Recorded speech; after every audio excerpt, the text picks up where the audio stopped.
The first Catholic Pope from the Americas. We examine the political, cultural and religious impact of Pope Francis's ordination on the region.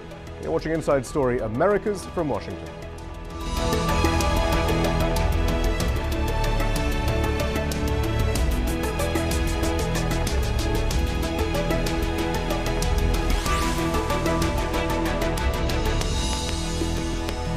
Hello, I'm Shihab Ratansi. He's been praised for his devotion to the poor, a humble man who has lived a modest life.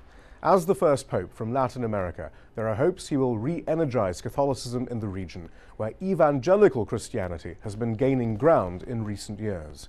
But within minutes of the announcement of his appointment, allegations resurfaced about his role during Argentina's dirty war. And despite his reputation as an advocate for the poor, Pope Francis has long been a critic of liberation theology, the school of thought born in Latin America among Catholic priests that says the Church must take an active political role in lifting people out of poverty and fighting injustice. His selection comes at a particularly interesting time, as the Vatican's role in social justice movements is being actively debated, both here in the United States and in Latin America. And joining us from Buenos Aires is Iván Petrella. He is an Argentine social theorist. From Denver, Colorado, we're joined by Miguel de la Torre, a religion professor at the INGLÉS School of Theology. And from New York, Sister Mary Ellen Lacey. She was one of the nuns on the bus who traveled across the United States during the presidential election campaign to promote social justice and protest against cuts in programs for the poor.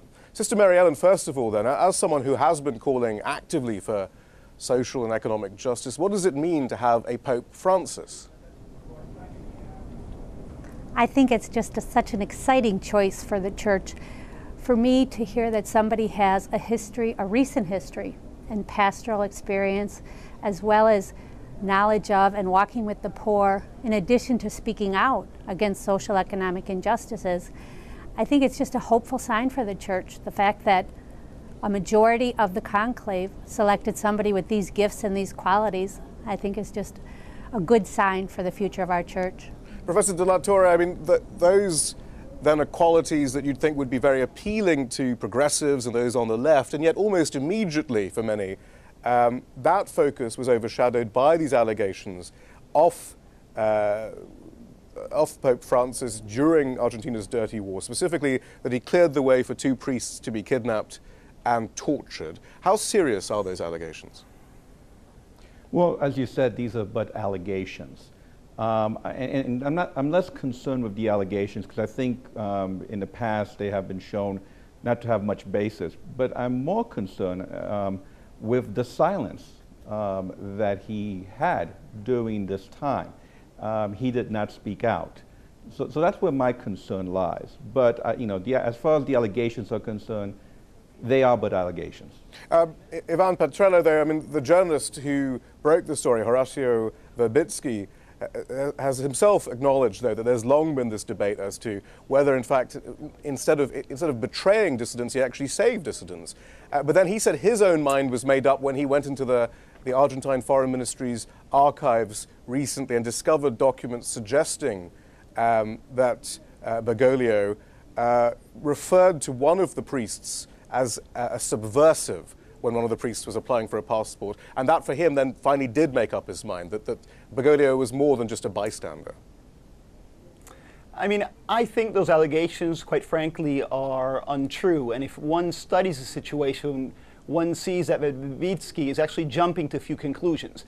I mean, I'm in Buenos Aires right now, so I've been in the middle of all this, hearing these allegations back and forth. And I think it's very important to note that Adolfo Pérez Esquivel, who's an Argentine Nobel Peace Prize winner from 1980. That is, in the midst of the Argentine dictatorship, he wins the Nobel Peace Prize for his struggle against the dictatorship and in favor of human rights, has yesterday and today come out to claim openly that Bergoglio, the current pope, had no links to the dictatorship. Now, what is true is that the Argentine Catholic Church rarely spoke out directly against the dictatorship. at the same time, what Bergoglio and others did, and we know this a fact for Bergoglio in particular, they worked behind the scenes to try to save as many people as they could. And in fact, Bergoglio took people in and have them live in different schools when they needed to go into hiding. So there's a division there. I mean, they didn't openly stand publicly against the dictatorship, but we cannot say, with any basis in truth, at least so far, that they handed people over or were complicit, Bergoglio in particular, handing people over. To be clear as to what that Nobel laureate Adolfo Pérez Esquivel actually said was, he says Bergoglio wasn't an accomplice, but he didn't show any courage. But you're suggesting he did show courage. I mean, because that wasn't what Esquivel was saying. He simply said, look, this guy, he didn't collude actively, but perhaps he just shares that collective guilt of those who didn't act at all and didn't show courage. I mean, I think what Esquivel meant was that he didn't openly, like Esquivel himself did, stand up publicly. Now, Esquivel himself, in other declarations, and other people who have worked with Esquivel have openly come out and described situations in which Bergoglio would take people into hiding, which requires a measure of courage itself. It's worth reminding ourselves as to how much of the Catholic clergy did speak out against the region's dictatorships, or were targeted for their insistence on helping the poor at the time. The Jesuit priests Orlando Iorio and Francisco Jalix were kidnapped from the slums they worked in and tortured for teaching liberation theology in Argentina. This is the case in which some, including one of the abducted priests himself, alleged Bergoglio, now Pope Francis's involvement. There was the Argentinian Bishop Enrique Angelelli, who was killed in 1976 by the military junta for speaking out against the dictatorship and advocating for workers' rights. Perhaps most famously in El Salvador, the Archbishop of San Salvador, Oscar Romero, was assassinated by death squads. While celebrating Mass, Romero spoke out against the government's killing of peasants in the Civil War, amongst other things. And in Guatemala, Father Stanley Rother was one of 10 Catholic priests killed in 1983 for sheltering people in his church during the military's genocide against indigenous Mayans. So the argument is, Professor de la Torre, the worst that can be said is he was not in the same mold as some of those figures that we were just discussing. Yeah, absolutely. And Esquivel himself mentioned that while obviously the new Pope cannot be held guilty for any sins of commission, he could be held responsible for issues of omission. But again, this is the past, and quite frankly, it's safe for us, right, in the safety of today, to judge him. I mean, I'm not quite sure if I would have much. But on that issue of the present, though, I mean, that's the other argument, though, that those who are now fighting for transparency and accountability, who want to know what happened, if only to move on, say that Bergoglio has not been helping. He hasn't opened up the archives. He's refused repeatedly to testify. When he did, he was called evasive. He's not cooperating with inquiries into the extent of collusion between the church and the dictatorship. And that's one of my concerns that I mentioned. I mean, I would hope that he would come forward and be a little bit more transparent. I mean, there was also the apology that in a letter last year, Argentinian bishops, under the leadership of Cardinal Bergoglio, released. It asked for forgiveness for not doing enough during the dirty war. However, this is how the apology was framed. Quote, "The Argentine homeland has lived difficult and critical moments during its 200-year history. A particular time of disagreement and painful confrontations was the decade of the 1970s. Many years have passed, and there continue to emerge unanswered questions about the events that occurred and the responsibility that people and institutions had. To return to those events, though, it's necessary to take into account the socio-political context of the times and the many actors who intervened." Ivan, I mean, that does seem to be a very carefully worded apology that perhaps is attempting to absolve them of any real sin. Well, no, I mean, I wouldn't go that far. I mean, the Catholic Church, you know, is a master of diplomacy. And I think that is obvious in the letter. I mean, there's a diplomatic hand, a diplomatic touch to that statement. Now, this is a debate that's open and whose wounds have yet to fully heal in Argentine society, and that goes way beyond the church. I mean, when he says the socio-political context, what he's trying to remind people of is that in addition to the immense atrocities committed by the military dictatorship, and in no way do I mean to say that these atrocities are similar to those of the guerrilla group, that there was somewhat of a war going on in Argentina. That is, there was a band of people who were also engaging in assassination from the other side. That does not justify the military. That does not justify the complicit, at times, silence of the Catholic Church and other institutions. But it is to understand that there were, at different levels, multiple responsibilities which need to be made public and atoned for. Professor De La Torre, what was the extent, though, of collusion as far as we can tell? What was the clergy's reaction when the military junta took power? Well, I mean, again, each country is different, but in many cases, what the church has tried to do is to find a space in where they could hold on to power, and many times holding on to that power meant complicitness with whatever the new military junta was. So my concern has always been when any religious organization, not just Catholic, any religious organization, in an attempt to still have power within the society, remains silent when atrocities are occurring. Do we know the extent of atrocities, particularly towards the clergy itself, though, during the Dirty War, Professor? Well, I mean, we do know that there were priests, there were nuns who disappeared, who were killed. There were lay people. I mean, we're talking, what is it, about 30,000 individuals who disappeared or got killed. It was widespread. And there was a sense, though, that internationally, the Vatican and certainly the Jesuit leadership elsewhere, it seemed, were speaking out, but the Argentinian clergy, not so much. I mean, why was there a sense, though, that they were less inclined to speak out, perhaps, even than clergy in, say, Brazil or Chile, when they were themselves going through their own atrocities and dirty wars? And again, each country is probably very different. They have different dynamics that were going on, but in Argentina, those who did speak out, those who were brave, those who pointed out the atrocities, they're the ones that usually disappeared and got killed. So I don't want to say that the church in Argentina did not speak out. Many did speak out, and many paid for speaking out with their lives. I'm just concerned that when this particular present Pope speaks about these issues, he tries to also blame those who are disappearing and being killed, that they also did atrocities. Right. And no doubt, I'm sure there's enough blame going on both sides, but we have to remember that the ones with power in this situation was the military junta. They're the ones that were declaring war and doing these atrocities against the people. Iván Petrella, we also have to put this into the context of liberation theology, this particular Latin American philosophy yes. that emerged. Perhaps you can give us in sort of a potted explanation of exactly what liberation theology is and why it developed in Latin America, around the same period in some ways. I mean, certainly predating the junta, but then developing.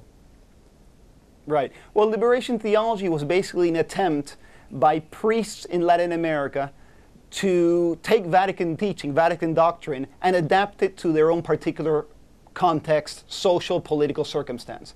So what they thought was, okay, how do we teach the gospel? How do we do theology in a context of poverty, in a context of social deprivation? And that led many to the conclusion that what Jesus' message was about a preferential option for the poor. That is, your pastoral work needed to be directed towards the poor. And others took a step even further and reached the conclusion that that required also important or massive structural change. In many cases, a movement from capitalism as an economic structure to socialism as an economic structure. And that's when exactly liberation theologians run into problem with the Vatican. They run into problems with the Vatican, one, for embracing Marxism, in many cases as a socio-analytical tool. And two, also, when they turn the liberationist critique of unjust social structures to the Vatican structure itself as a power which oppresses, which is Eurocentric, which relegates women to second-class citizens and so forth. And John Paul II was the first pope to really start to play down, restrain, or even remove liberationist bishops, liberationist clergy who were teaching and practicing that understanding of the gospel. Sister Mary Ellen, I wonder how much influence some of these currents and these ideas have, though, in the contemporary church, specifically when the nuns on the bus, embark on a pretty, high-profile campaign, very, political, economic campaign.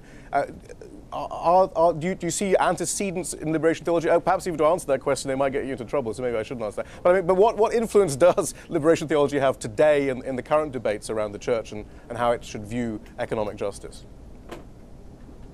Well, I think when you look at liberation theology, and I'll defer, of course, to the professor, but it's not about Marxism. It's more about elevating the person who is poor. It's giving a preferential option for the poor, and that is exactly our social justice teaching. The idea is not to take away from the rich or bring them down, but if that naturally happens with an equilibrium where we're trying to raise up the poor and give the poor just the benefits of human decency, the rights that all people deserve. That's what we fight for when we get on a bus, when we go up to the Hill, and that's what I think the Catholic Church is ready to embrace. I think people want to go back to those days where it's important to care for each other and to preach the good news. And yet, Professor de la Torre, both then and now, Pope Francis expresses opposition to liberation theology. And yet we hear about his great passion for economic justice. Can you help us understand what appears to be a contradiction? Absolutely. First of all, I want to say back to liberation theology, the sister's absolutely right. It's the gospel of Mark, not the gospel of Marx, that influenced liberation theology. It's a biblically based theology. And while Marx's analysis is used by some, it would be wrong to stereotype liberation theology as some kind of Marxist ideology with Christian trapping. But going back to your question, and that's a very good question, I have no doubt that Pope Francis I is passionate about the poor. That's obvious, that he really cares about the poor. And that's good news for the church, and I think that's a step in the right direction. My concern, and again, this is a concern that I hope I'm wrong, but my concern is that many times when we look at the poor, what we try to do is provide charity. We try to, to help them. I'm more concerned with changing the social structures that causes poverty. And I think that's what liberation theology really tries to do. It's not so much just helping the poor, but dealing with the causes of poverty. Bishop Camara, of the Archbishop of Brazil back in the 50s said, when I feed the hungry, they call me a saint, but when I ask why they are hungry, they call me a communist. So I do find it paradoxical. But Professor, I wonder though, this idea of communism and Marxism having this shadow over liberation theology, does that help us also perhaps understand the Argentinian clergy's reluctance to speak out during the dirty wars? Because in some ways, although in some ways they were also concerned about some of the more, what they felt were the more radical currents within the church, and that perhaps coloured their approach to fighting the junta. Can I jump in for a second? Sure, Ivan. Just to add, because I think that Miguel's point was very, very important. That's, at the stage when you make the move from charity to social transformation, to structural change, that's when traditionally, since John Paul II, the Vatican has gotten nervous. That's when liberation theology for the Vatican has tended to push too far. Right, but John Paul used to speak out against neoliberal economics and surrendering to market forces. I think even Pope Benedict did, didn't he? But it's one thing to speak in a kind of prophetic critique. It's another thing to make the move that many liberation theologians have made, to actively participate in the struggle to engage and transform society. There's a difference in terms of the distance from which you do the critique.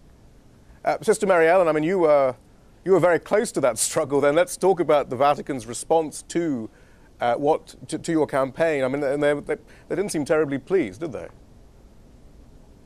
Well, no, actually, the Vatican has not had a response to the nuns on the bus. The Vatican issued an assessment last spring, which was prior to us going on the bus, and that did provide us with some notoriety, and it enabled us to bring the message to more people because of that notoriety. I suppose their attack was more on the Leadership Conference of Women Religion, who I suppose were very active in these issues, preceding the nuns on the bus. I suppose that's correct, and they were pretty scathing about that. Exactly. Yeah.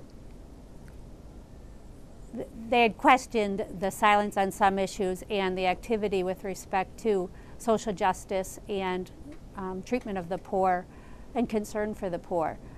I don't think that anyone at any point has said don't care for the poor or that we don't want social transformation. I think that this Catholic social justice teachings are clear on this. We want a preferential option for the poor. And I think that this Pope, the very fact that he has actually walked amongst the poor and has pastoral experience gets us closer to that. Have we had a distance with that? That's arguable. But I think we have to look at the hopefulness of there this was that as well. suggestion, though, from the Vatican that perhaps nuns should be more concerned about more social issues like abortion or euthanasia rather than actively legislating on economic and political issues. I mean, that seemed to be part of the critique of the Conference of Women's Religion, certainly.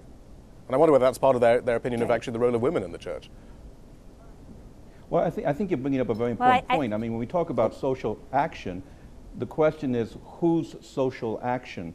I mean, definitely the poor is important, but there's other individuals within our society that are also oppressed.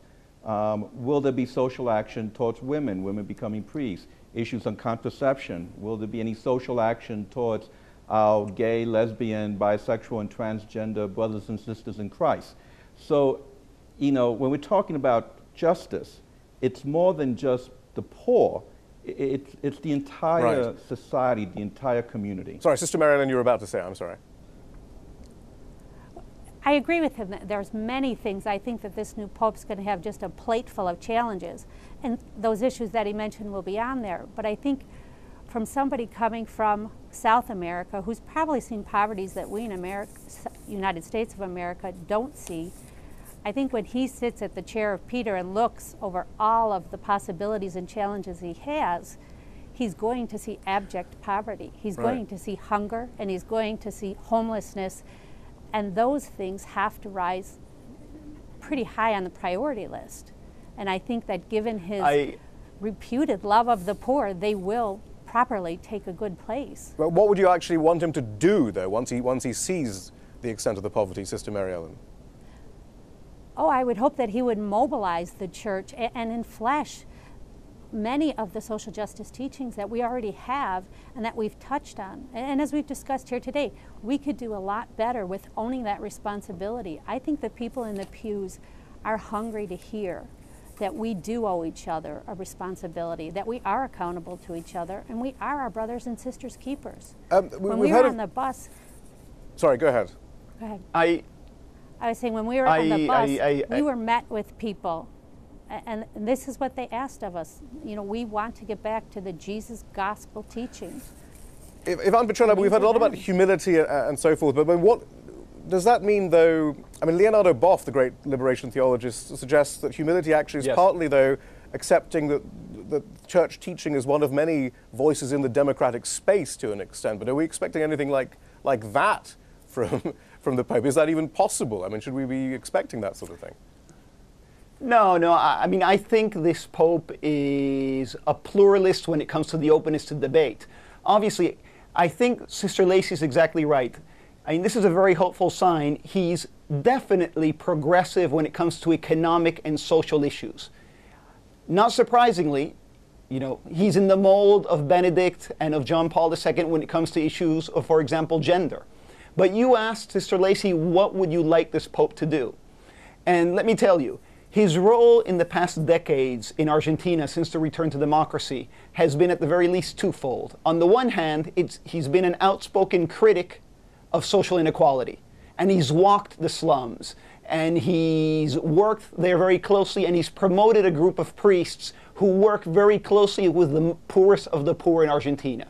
On the other hand, he's been an outspoken critic of the corruption that comes from political power, which is one of the great responsibilities, or one of the great factors that are responsible for poverty that is rampant throughout Latin America. So I would expect him to continue to work in that mold and to shame political leaders throughout the world who claim to fight poverty in their rhetoric but don't do so in practice. Iván Petrella, thank you very much. And thanks also to Professor Miguel de la Torre and to Sister Mary Ellen Lacey. And that's all from the team in Washington, D.C. for now.